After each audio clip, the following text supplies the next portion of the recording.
Each and every morning, I actually start at 2:45.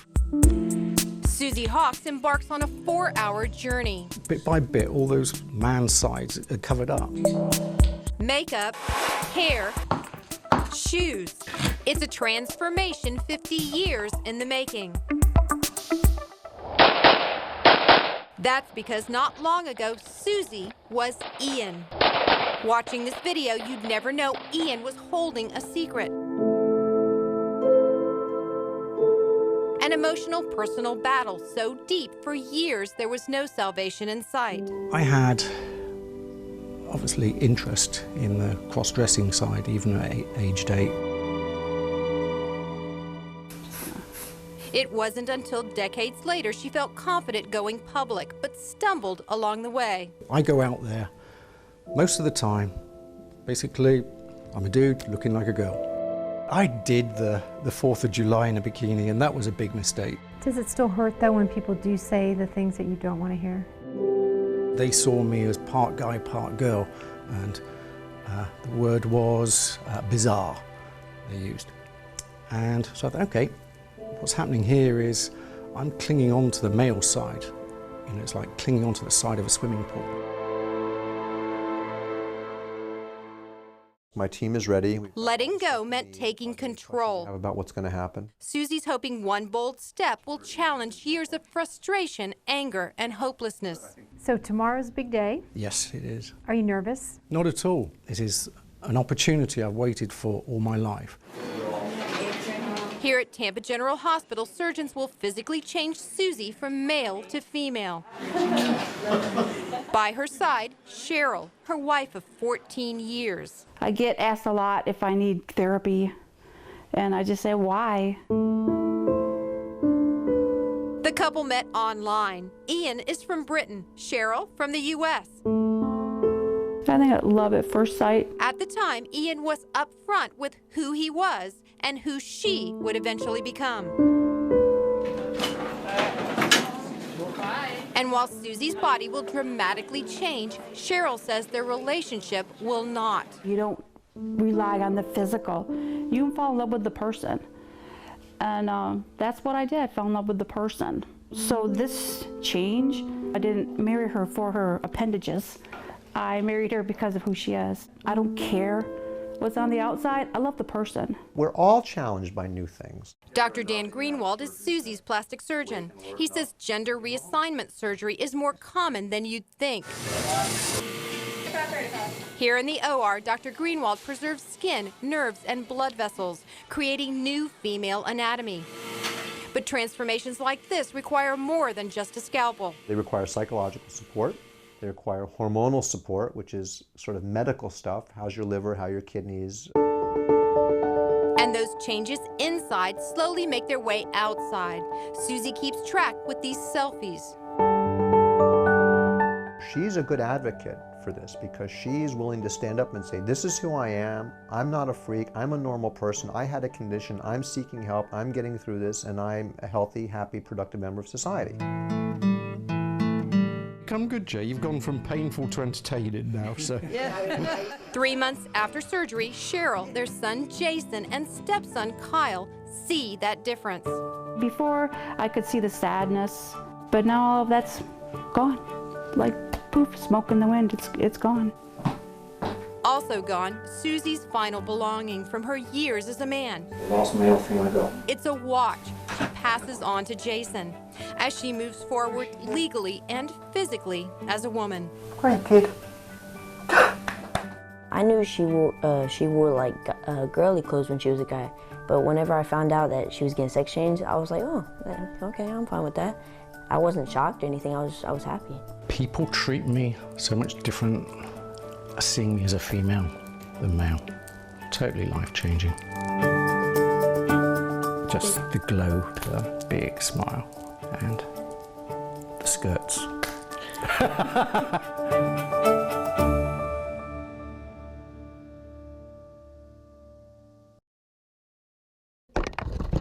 When she feels great, you know, those are the great days. For For little Sophia Anderson, every moment with big brother Aiden Let's make it as tall as Optimus Prime. is nothing short of precious. Every morning we wake up and we thank God that we still have her. This 2-year-old is battling a disease no child should. It's a cancer called neuroblastoma. It's hard. It's a helpless feeling. Doctors found tumors near Sophia's spine, around her eye, and in her bone marrow. Were you shocked? Yeah, I just remember dropping down to the ground and just saying, it can't be. The beginning is you do the woe is me, why, you look for answers, but once that passes and you can't cry any more tears, then you just get to work and you say, this is our new life, this is our new normal, and you adapt. I love you. Adapting means Catalina and Sophia spend half their time here. Hello. Hey, Sophia, how are you doing?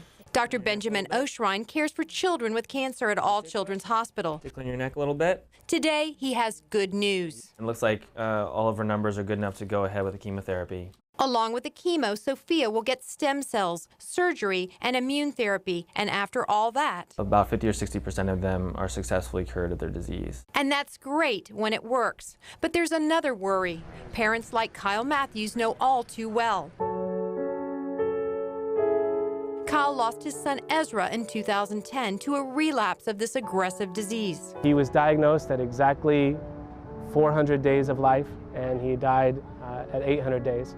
So he lived exactly half his life with neuroblastoma. Ezra had months of therapy. His cancer eventually came back. It was absolutely horrible. It was very quick. He relapsed the last day of August, and he died November 8th.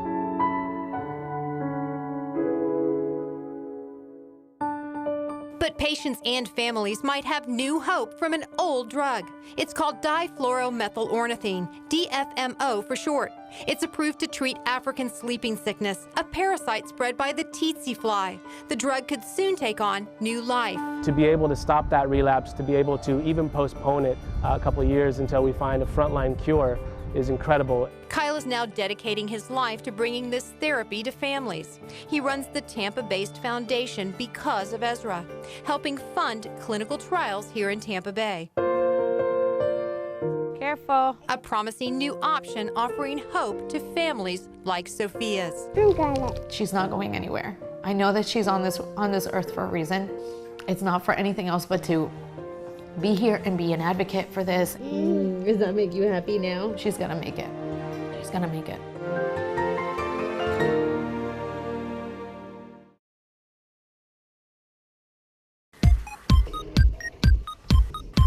Between the stepping and the lifting, every hour spent here is a true investment in ourselves. How long do you normally work out? 45 minutes to an hour. But that could soon change. What if you could work out in 3 minutes? 3 minutes. I'd be highly skeptical. The proof's in the pudding. If the person looks good and they do a 3-minute workout, that's fine, but show me. And that proof could come from this lab at the University of Tampa. Higher intensity workouts so you can get things done quicker. Dr. Jacob Wilson It's going to show us his whole body. is an assistant professor of health sciences. Here we go. He's studying how dialing up your workout's intensity lets you dial back on time at the gym. 10 is the hardest experience you've ever had in exercise. Let's go. If you actually went 10 out of 10, our labs found that you can get it done in 2 minutes. All right, Chase, here we go. Everything you got. Dr. Wilson uses this special computerized bike. The instructions are pretty simple.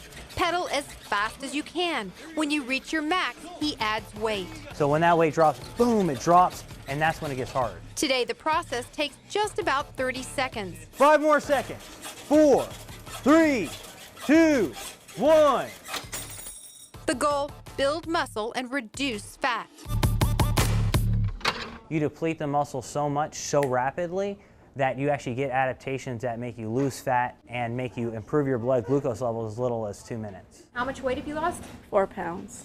Alexis Gilmore is trying it out. Like many here, she still includes weightlifting into her routine, but is seeing a transformation. Were you shocked that the intensity had such an effect? Yeah, I was really shocked. I didn't know that I was going to lose weight this fast, and I didn't know that I actually can lift as much. I'm lifting as much as a guy. The first time I did it was very intense. Stephanie Biernack is a trained dancer. Already in good shape, she's also experiencing a change. I feel a lot more energetic and stronger. Pants fit me better. So faster and more intense. Faster and more intense. Definitely the way to go. A lot of people don't have time. I mean, I know me, like, I'm working all day long. I don't have a lot of time, so I get in there, I do some sprints, and then I'm done. A welcome new option to the gym routine, which could soon be supported by science. I'm Dr. Joette Giovinco, Fox News.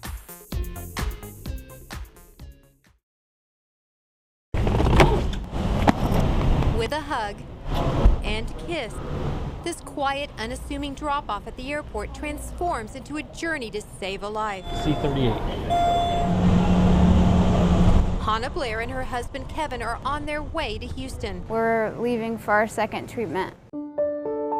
That treatment is experimental. It's Hannah's best hope for surviving a rare pancreatic cancer. But insurance doesn't cover the cost. A lot has happened since the last time we spoke. Hannah's quest for a cure started here. Let's go, AJ! With her son on the football field. It sounds like you've got Hannah's team. Yeah, there are my angels. At the time, Hannah's best chance for getting to Houston was sitting right beside her. It just touched my heart. Her life depends on the kindness of others. Teen parents helped raise money. Their generosity began adding up. So, a big relief. Huge. After several public fundraisers, One fundraiser alone brought in $15,000. and hundreds of private donations, their fund now tops $64,000. The amount of people that we don't know that reached out to us and touched our lives is just incredible. Folks, we're about to get underway for an on-time early departure to Houston. As this couple buckles up, they remain grounded and inspired for another reason. Our doctor called us the other day. He thinks that we're going to have a really good outcome. So when you got the news that the scans looked like she was improving, how did you feel? Awesome, really great. That was only a couple days ago too. How does that make you feel? It gives me life, it gives me hope, makes me happy. See y'all next time. Departing from a once helpless outlook, accessing new treatments, thanks to the selflessness of others. What do you say to those people out there who are so generous? Thank you. Thank you so much. They bought my life. They saved my life.